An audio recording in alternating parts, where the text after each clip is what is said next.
Hi. Hi. അപ്പൊ ഞങ്ങള് പാനിപൂരി കഴിക്കാൻ വേണ്ടി വീട്ടിൽ നിന്ന് വേറെന്തോന്നൊന്ന് നുണ പറഞ്ഞിട്ട് ഞാനും കുട്ടും കൂടെ ഇറങ്ങിയതാണ്. നമ്മള് ടൗണിലെത്തി.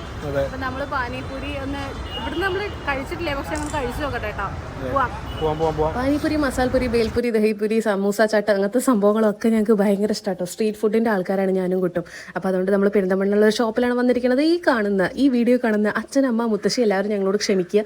മുത്തശ്ശിക്ക് തീരെ ഇഷ്ടമല്ല കേട്ടോ സ്ട്രീറ്റ് ഫുഡൊന്നും. മുത്തശ്ശി തൊടുക പോലും ഇല്ല. പക്ഷെ ഞങ്ങൾക്ക് ഭയങ്കര ഇഷ്ടമാണ്. പക്ഷെ അവരൊന്നും സപ്പോർട്ട് ഇല്ലാത്തതുകൊണ്ട് ഞങ്ങൾ ഒറ്റയ്ക്ക് വന്ന് കാണാതെ കട്ട് തിന്നണ ഒരു സുഖം പ്രത്യേകതയല്ലേ. നിങ്ങളങ്ങനെ കഴിച്ചിട്ടുണ്ടോ? കാണാതെ കട്ട് തിന്നിട്ടൊക്കെ ഉണ്ടോ? വീട്ടിലാണെങ്കിലും ശരി, ഞങ്ങൾക്ക് അങ്ങനത്തെ ഭയങ്കര ഇഷ്ടമാണ് കേട്ടോ. അപ്പോൾ ഞങ്ങൾ ഒന്ന് കഴിഞ്ഞ് ഒന്ന് ഓരോന്നോരോന്നായിട്ട് വാങ്ങിക്കണം. സൂപ്പർ ടേസ്റ്റ് എന്ന് പറഞ്ഞുകൊണ്ടിരിക്കുകയാണ്. അത് കഴിഞ്ഞിട്ട് ഉണ്ടായ ഒരു രസം എന്താണെന്ന് വെച്ചാൽ, പെരിന്തൽമണ്ണ വരെ വന്നതുകൊണ്ട് എന്തായാലും പെട്രോൾ കുറച്ച് കുറഞ്ഞിട്ടുണ്ടാകും. അപ്പം ഞാൻ കുട്ടിനോട് പറഞ്ഞു, കുട്ടു എന്തായാലും പെട്രോൾ അടിച്ചേ പറ്റൂ, അല്ലെങ്കിൽ നമ്മൾ എവിടെ പോയി എന്നുള്ളത് മനസ്സിലാക്കാൻ പറ്റുന്നത്.